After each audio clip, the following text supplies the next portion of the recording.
gosh, there's a fire over here! Quick, I gotta grab this guy. He's got a nose that he can put it out. Wait, my snot is fire retardant!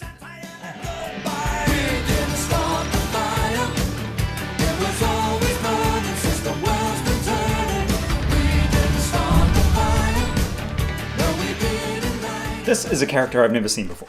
Is it? Yeah. That's surprising. Why is that? Well, because it's from Masters of the Universe, one of the most popular toy lines of the 1980s, which threw out some of the most recognisable, bizarre characters we've ever seen in toy form. Yeah, I've seen a lot of them. Yep. But I haven't seen Elephant Man. Yeah, this is Snout Spout, heroic Eternian dude with a big elephant nose. He's a firefighter, right? Yeah. They have fires in Eternia and they need fighting. Usually, yeah. Okay. And he's the man to do it, or elephant techno creature to do it. We don't really know. What do you mean we don't know? It's right there in front of us. Yeah, but we don't know if that's a cyborg head or if it's a helmet thing that he puts on. Somebody or must if it's know. just how they look. Yeah, this is how elephants evolved on Eternia. The wonderful thing with Masters of the Universe is that there's so many different versions of the canon and so many weird concepts that they just throw them together, and somehow it kind of works because it's all so weird. In a line where we've got bee men and lobster men, why not an elephant man? And of course he's going to be a firefighter, because naturally, elephants are the natural enemy to the fire.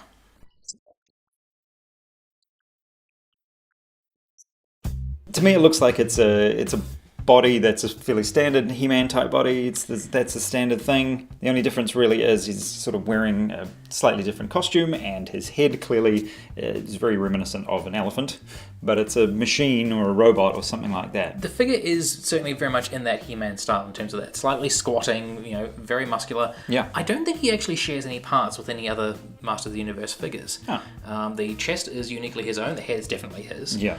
The legs, I'm not certain about them. They could look, be reused. Yeah. But they don't have like furry boots. If they were the furry boots, then we'd recognise those. Slight differences there. Likewise with the gloves. Yeah. They may have been reused, but I'm hard pressed to tell where. Mm-hmm. The fact that it's in this bright, vibrant orange paint scheme kind of blinds you to any possible reuse in other places, because it's going to look so different in this area. He's been out in the sun for quite a long time. Yeah. So he's a firefighter.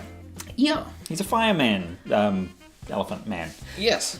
So he's got an axe. As fire people do. Yeah, Yes. that's for chopping through doors and rescuing people out of cars that are flipped over and things that firefighters do. Or the Eternian equivalent of cars that are flipped over. On his back, he's got it looks like a jetpack or something. Well, it's a pack and it does produce a jet, but not the sort of jet that you're really thinking of. Okay. Because in the toy itself, we do have this little nozzle here, which we just pop out, put some water in, Yeah. and of course a button. And of course the reason that we have the button is because you want to angle his snout and Whoa. get a nice little jet of water squirting out of the place. And now he's just dribbling a little bit out of the place. That's my fault, really. Okay, don't think that he's not housebroken or anything like that. So that's a play feature, an original play feature from the 80s toy, and it still works today, which is really, really neat. Must have a pump in there, a little tube or something that goes up from the back out to the snout, and so you just, I guess it's air pressurized or something like that. You pump it, and it fires water out of snout. I mean, it's pretty cool that it actually works still pretty well. 30 years on. Yeah. That was a decent jet. I was quite impressed with it. Yeah, that would put out any fire anytime. No matter where the enemy goes, there's no escape from his knockout nose. Have they remade this? They have. Snout Spout's actually been lucky in that he's been remade in pretty much every iteration of Masters of the Universe. Really? In the 2000X series, they didn't make him as an action figure, but he was released as a mini statue, which had some really great detailing in it. And he was also made into Masters of the Universe Classics.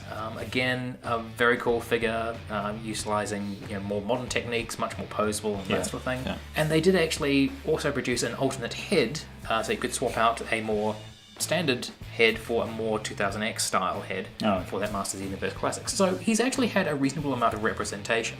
And we've seen people with similar outfits but lacking the elephant head in some of the Master of the Universe media as firefighters, so that kind of lends to the idea that he is actually a cyborg elephant man rather than just that being a piece of equipment. However, your own personal headcanon, you can do whatever the hell you want. He's an interesting character. Yeah. And an interesting toy. And the fact he still squirts water after all this time is really, really neat. Yeah. You can start a fire and then put it out on your shelf. Just make sure everybody understands we're not actually advocating that you utilize this figure as a fire extinguisher. But hey, if you do, make sure that you ViewTube I'm it. totally advocating that. I think they could be totally They're justified to gonna get use that. so sued. There you have Snout Spout from Masters of the Universe. A truly bizarre concept, but that's He-Man all over for you. Yeah, absolutely. If you guys like him, let us know down below. Don't forget to thumbs up our video and subscribe to the channel. We are out of here for now. Yeah. I filled him up with something special. It's party time! Snouty.